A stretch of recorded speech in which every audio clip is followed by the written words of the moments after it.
Hello and welcome to Today in the News on Vanguard Live. My name is Damlola Ogunshaki and we'll the front pages of the daily, starting with Vanguard. Vanguard is leading with Cup of Nations qualifier. How Libya held the Eagles hostage in disused airport for 15 hours. Diplomatic row erupts over ordeal of the players. Players recount ordeal, lament no food, water, and Wi-Fi for over 16 hours. Team touched down at Malam Aminu Kano International Airport about 6 p.m. yesterday. Federal government suborns Libyan charge the affairs in Abuja. Tinubu demands swift justice, welcomes a safe return of Super Eagles. You can see these stories on pages 8 and 9, and accompanying on the story is the pictures of the Super Eagles officials and also some of the players as they were held hostage in the airport. We have the picture of Boniface also there, and you can see that they're all looking tired. But let's move on page 14. Abiodun approves 77,000 naira minimum wage for Ogun workers. Arrest warrants, you must honor invitations from Senate. Presidency tells HOSF heads of MDAs.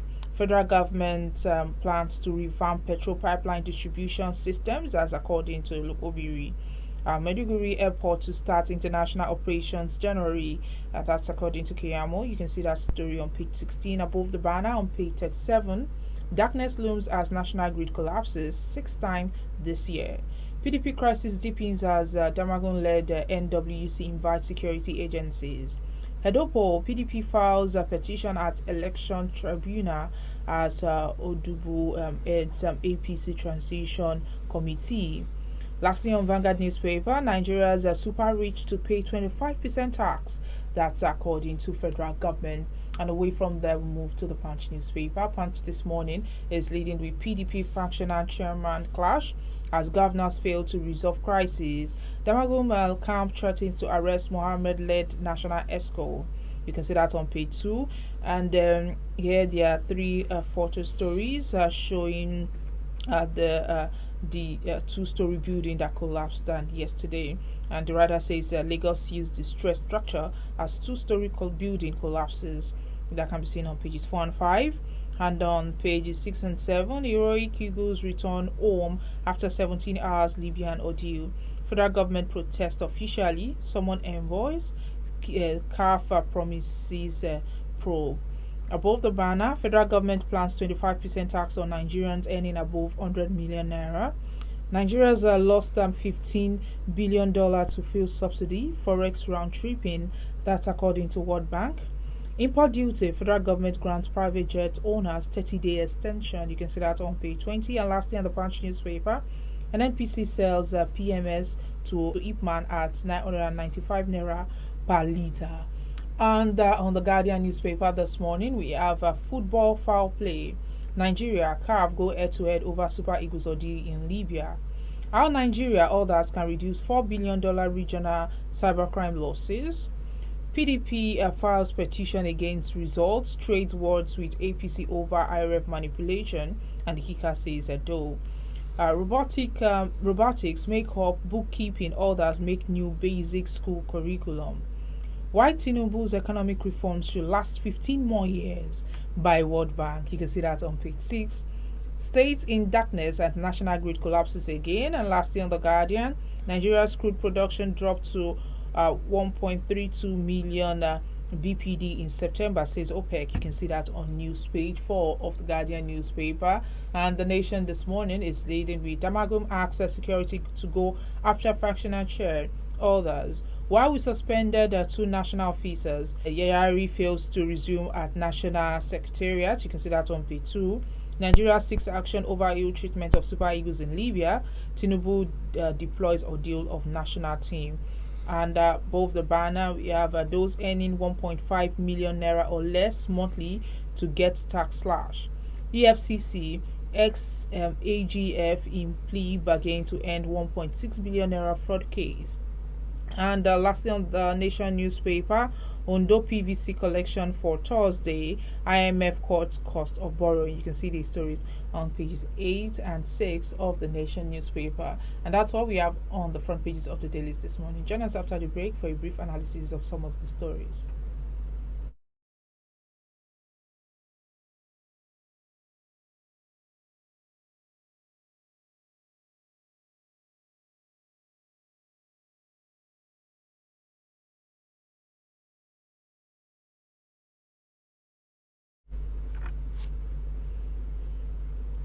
Welcome back. If you are just joining us, this is Today in the News on Vanguard Live. My name is Damlola Ogunshaki.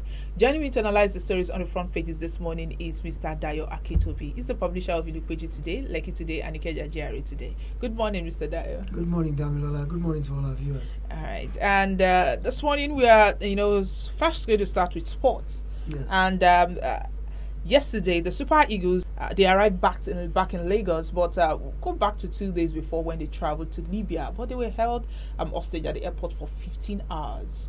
What do you think about this situation? Well, it's actually quite an unconscionable and unforgivable act by Libya. And it seemed like it was premeditated. It was pre-planned. Maybe perhaps to inconvenience our players and tire them out. Remember, the first leg was played in Uyo last week, and Nigeria won 1-0. So perhaps Libya was looking for competitive advantage and decided to play unfair and try to put our players through so much rigor that they'd be too tired that on the field they wouldn't be able to perform. But nonetheless, the treatment was totally unconscionable. They diverted their plane from somewhere else where they were supposed to land. Then they got to the airport. They kept them there for 15 hours. No food, no internet, no water, no bed, nothing. It was such horrible conditions that this was just inhuman. And so, of course, the team correctly said, we're not going to play this match because this is intentional. I saw a press release by Libya where they were trying to play it off that, it was logistical challenges, that whenever you are traveling for this kind of thing, these kind of things happen. But it can't have been inadvertent. There were too many errors of omission and commission that made it clear that this was intentional. There's word that, Nigeria's international reputation has suffered to where, in the eyes of the world, we are nothing, and so we get treated shabbily everywhere, and that's why Libya was able to look down on us and do this kind of thing. But, I'm glad that the sports minister, the minister of foreign affairs, even the presidency has summoned the Libyan diplomatic corps in Nigeria and summoned them to come and explain themselves, So it's even getting into a diplomatic row now between the two countries because there was no just cause for that. CAF is involved, which is the Football Federation for Africa. They said they're reporting it to FIFA, which is the International Football Federation. And a lot of people are of the opinion that Nigeria should be awarded the 3 points for that match. And Libya should be suspended completely from the tournament because, the idea of sports is to unify us. Yes. The idea of sports is to bring people together, is to learn values and principles of neighborliness and brotherly love. And they practice the exact opposite, so thereby defeating the whole purpose of the sporting engagement. They defeated it completely. You don't treat your brother like that at all. So I'm glad Nigeria took a strong stand. And the chairman of CAF yesterday was trying to persuade them that they should still play in spite of the gross violations of human rights, of all kinds of rights. The president of CAF was still trying to persuade Nigerian players that they should please turn up for the match, that they should overlook the slights and just go ahead and play so that the tournament can progress. And I'm glad that people stood their ground. The captain of our team, Trust Ekong, he rose up to the task. He was backed by the minister, the coach. Everybody, they were all unanimous in the fact that we're not going to accept this treatment. We're not playing. And they got on a plane and came back home. And that is correct. So we're now waiting to see what CAF will do.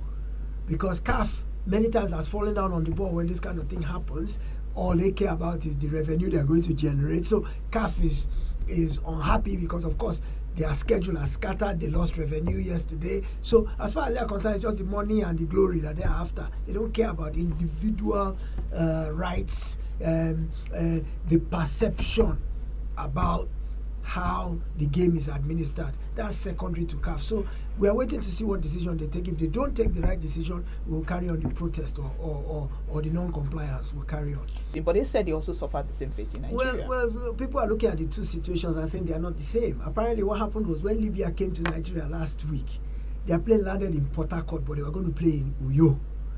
Word is that they were directed to Uyo. It might have been a communication breakdown because Uyo is not an international airport, so they can't clear immigration and customs there.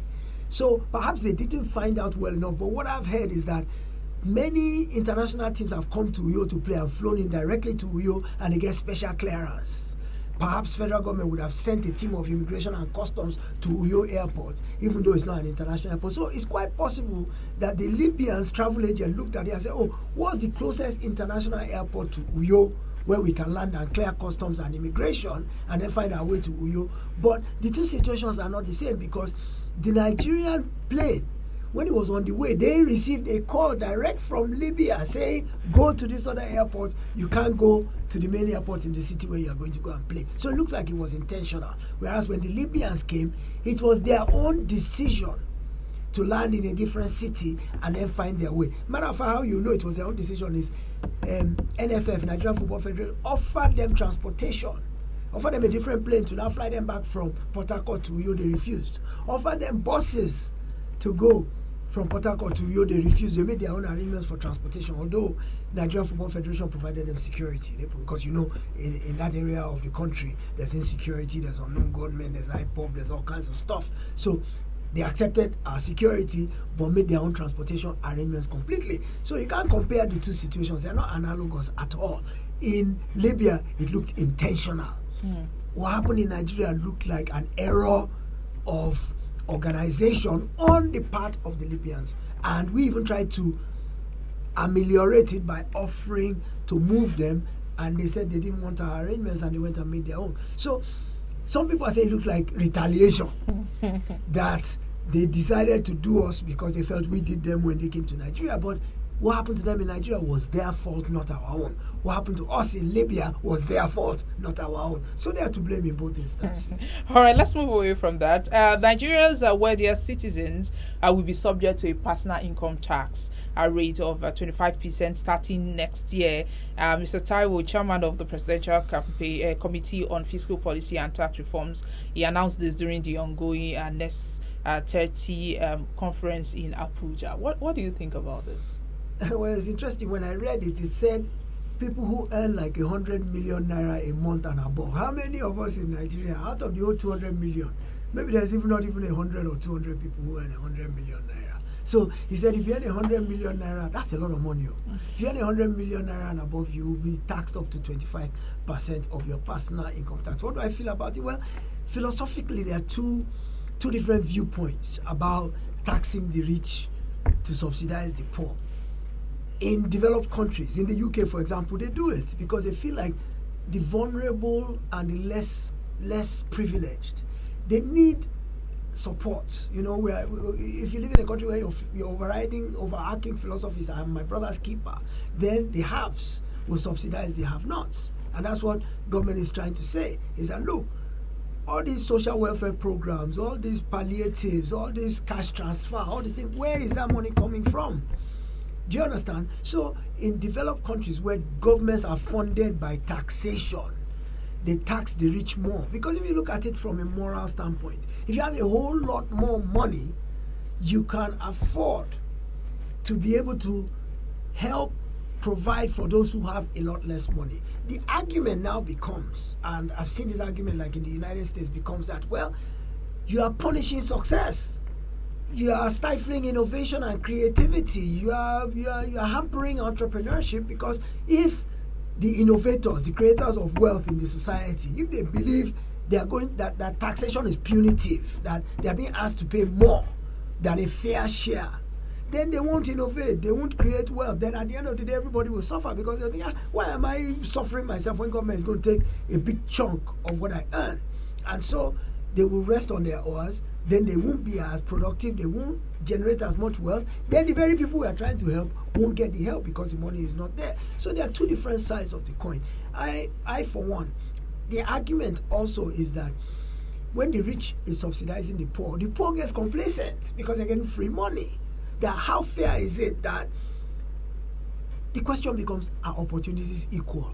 The person who is rich and who struggled to make his money and the person who is underprivileged or less privileged, did they have the same opportunity? Did we all have a wall of free education? Did we all get to go to tuition-free university like the federal government? And so if we all had the same opportunity and some people use that opportunity to do good and other people frittered away that opportunity, how am I, who succeeded, now obligated to go and lift up a person who had the same opportunity as me? So it's a complicated question everywhere in the world. There are those who argue for it and those who argue against it and say, look, from a humanist perspective, we shouldn't be looking at all those issues. We shouldn't be looking at complacency. We shouldn't be looking at laziness. We shouldn't be looking at equality of opportunity. All that matters is the fact that, look, this person is hungry and you have excess food. That your dustbin is overflowing. So if we just look at it strictly from a humanist perspective, if you have more than you can eat, give some to the person who doesn't have enough to eat. Finish. That's the notion of taxing the rich extra. It's not to say the poor won't pay. They've said those who are earning, I think, below the minimum wage or minimum wage level. See, it's a graduated tax schedule. So those who are earning at the really low rung of the ladder, they won't pay any tax at all. So it's graduated. The more you make, the more they are taking. The more you make, the more they are taking. Like that. So the less capable will pay much less tax. Then the more capable will pay more tax. But where it now equalizes all of us is VAT, because that's a consumption tax, value-added tax. They are talking about increasing that to 10%. All of us will feel the brunt of it. Although they say they are going to exempt pharmaceuticals, exempt food, exempt certain things, but all the other things we consume, rich, poor, everybody will pay the same 10%. So that's the leveler. Income tax will pay different amounts, but VAT will all pay the same thing. But this whole thing now, some arguments I saw on social media, they're like, even if they pay this 20%, what is the government giving them in return? Because if we are comparing ourselves to developed countries, the government have things in place, it's working. Yet the security is not working. The economy is also not working for them. Yes. Because we are all feeling it when it comes to the fuel situation and others, and even the food, the prices of food.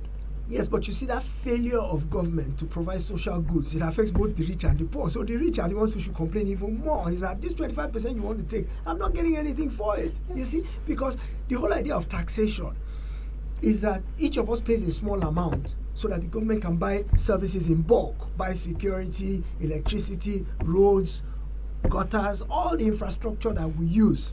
Government has to fund it some kind of way. But you see, Nigeria, our own foundation is set up upside down.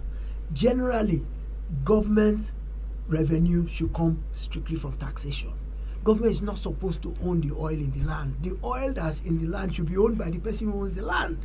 Do you understand? If in your backyard you dig a hole and oil comes up, you should own that oil. Then you pay royalties to the government, which is what is called tax. So government is supposed to get its revenue from tax and provide social services to everybody, because we are all pooling our money together to buy the social services. But in Nigeria, government gets its money from the oil and then now claims to provide social services, which we don't see. So when it now tries to come and collect tax, that's why taxation is very difficult in Nigeria, because people will say, what am I getting for it? I provide my own security. I have gate man, I have security. I have to provide my own electricity. I have to provide my own water through a bore well. I have to do my own gutter. Sometimes you even see us putting broken blocks on the road to fill up the potholes. So we are providing our own roads as well. So what exactly am I getting from government? I go to private hospital, my children go to private school. So this tax money I'm giving to the government, what is the benefit to me? That's why you see a lot of people not paying the tax, and that's why people are believing that even this 25% that they say they want to tax, many people will evade it. Many people will not send their money overseas. Many people, when you are rich, to earn 100 million, you can employ the best chartered accountants and tax professionals who will get all kinds of deductions. My mortgage costs this much, I have to deduct the interest. By the time they finish getting all your deductions, okay, also remember, only your basic salary is taxable. All your allowances are tax-free. So they will use what they call a tax dodge, whereby your basic salary. So if your whole package is 100 million, your basic salary might be 1 million. Your housing allowance could be 60 million. Your transport allowance could be 20 million. So all those allowances are tax-free. So because people don't feel that there is a fair system, they're going to cheat the system. They will find ways to avoid paying that 25%, whether it simply is by putting all of their income into allowances, whether it's by capital flight overseas. There are different tax dodges that people will use if they don't feel that they are getting fair exchange for the tax they pay. And that's where we are in Nigeria today. We're not getting fair exchange for the tax that we pay. So why should we pay it? So people will find ways to avoid that 25%, I'm pretty sure. All right. Despite the fact that, many people are, complaining about these current administration policies, the World Bank Vice President and Chief Economist, Mr. Gill, he said yesterday that the federal government should sustain the ongoing reforms despite the hardship on Nigerians, that it probably should stay for 15 more years. I've never seen anywhere where the World Bank or the IMF, any developing country, where its policies have helped to prosper a country. IMF, World Bank, they say their thing is to eliminate poverty and enhance prosperity. But every time World Bank or IMF have intervened in the issues of a country, that country gets poorer. I don't know, you're probably too young to remember the days of Babangida with Structural Adjustment Program, which was an IMF program that they recommended for Nigeria when we were having economic problems at that time. Devalued the naira. Some of the same things we are seeing today. Devalued the naira, increased petrol price, did all these kind of funky things that were supposed to reinvigorate the economy, but they impoverished the people. So I take what World Bank says with a grain of salt. I take what IMF says with a grain of salt. Only usefulness of World Bank, as far as I can see, is borrowing money from it when we need money. But even though that money it lends us is at onerous terms, by the time you look at how much oil we have to forward sell to get money from them, what the interest rates are, repayment terms, they are all designed to encumber the country. So, he says allow the reforms 15 years to take root. Well, I'm sorry to say, Nigerians, we are not patient. We don't even want to wait another 15 months to begin to see the reforms take root, let alone 15 years. So,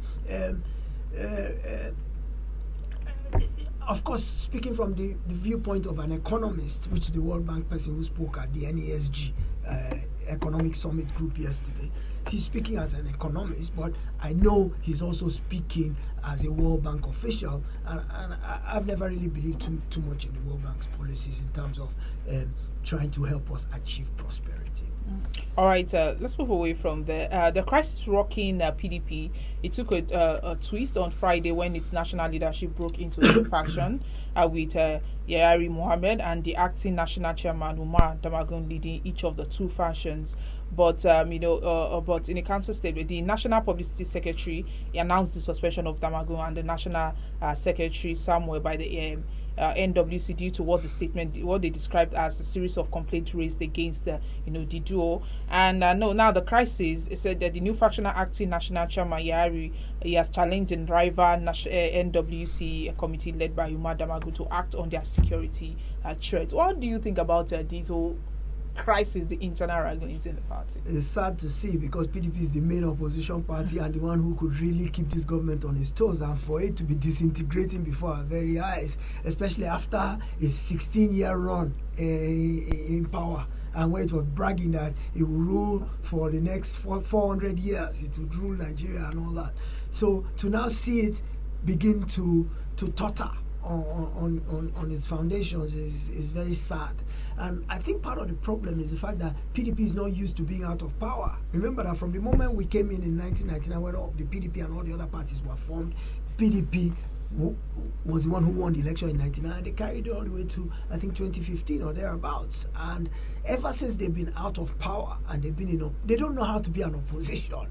They don't know how to not wield power, and how they're not used to being on the other side of the fence. And so all this wrangling, you see, because you look at it and you see there are like three factions within, and who actually has control today? Who do we know? We see Damagum as one factional chairman. We see Yari as another factional chairman. The former publicity secretary Ologun Agba is saying another thing. Different people. So you don't even know. If you ask yourself now, which is the authentic leadership of the PDP today, you can't answer that question. You don't know. But they are now throwing brickbats at each other. I heard Damagum yesterday saying that he will call the police to arrest Yari and his people, because they've occupied Wadata Plaza, the head office of the PDP in Abuja, and we called the police on them. And I thought, this is a party is supposed to be a family, it's supposed to be a brotherhood, a collection of like minds, or at least like objectives, and it's not supposed to degenerate to the point of threatening each other with police and saying we will arrest you and we'll have you locked up. So of course the APC is in glee, happy that this is happening. And where the PDP has faltered is, if you look at the APC, it's a marriage of like 5 splinter groups. So there was CPC, there was APC, there was New PDP led by Amechi, there was a part of AMPP. 5 strange bedfellows came together to form APC, and they managed to hold it together. And hold it together in such a way that they seized power in 2015 and held it for 8 years, and now handed over to within themselves. So if 5 disparate groups can learn to cooperate and have harmony, how about then one family that they are all coming from the same ideology and the same background from way back? How? So how is it that they can't see eye to eye and get along? Power tussle. Why is there a power tussle? Because as opposition, they find themselves on the back foot and they don't know how to structure themselves properly. And for a while, Atiku, the presumptive leader, because of course their presidential candidate is the leader, just as the governor of any party is the leader in the state. Presidential candidate will be the national leader.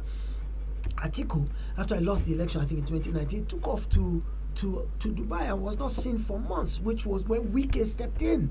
And Wike was the one funding the party and being the one directing. That's why they can't get rid of Wike today, in spite of his anti-party activities and his fraternizing with the opposition party, APC. They can't get rid of him because Wike, what he did was he sowed his seeds and laid his roots deep down in the PDP at the time when it was drifting. It was leaderless. So Wike stepped in at that time, and he was the front of the party, he was the face of the party at that time.